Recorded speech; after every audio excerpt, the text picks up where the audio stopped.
peu de difficulté à appréhender ce qui se passe vraiment chez eux. Alors je vous invite à l'écouter avec intérêt, bien prendre son visage, comme ça vous pourrez continuer de prier à la maison pour lui et pour tout son pays. Que Dieu te bénisse. Merci.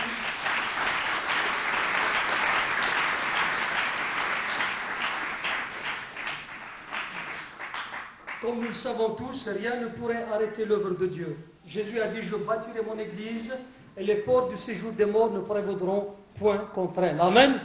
Ça, c'est notre conviction chez nous. C'est vrai qu'il y a la persécution et je voudrais juste vous tracer en quelques minutes le tableau ou la situation que nous vivons. Il y a une loi qui a été promulguée en 2006. C'est une loi répressive qui interdit à tout chrétien d'annoncer la bonne nouvelle aux musulmans qui l'entourent. Et ça, nous trouvons que c'est une loi unique. Et Dieu nous dit dans sa parole plutôt obéir à Dieu qu'obéir aux hommes. Parce que ces musulmans, nous les aimons. Et dans le cœur de Dieu, il y a de la place pour eux. Ils ont besoin d'entendre la bonne nouvelle. Et pour qu'ils puissent l'entendre, nous avons besoin de vos prières. Nous avons besoin de votre mobilisation. Afin que cette loi, chez nous dans le pays, afin que l'État algérien abroge cette loi. C'est une loi anticonstitutionnelle. C'est une loi, comme je l'ai dit, unique.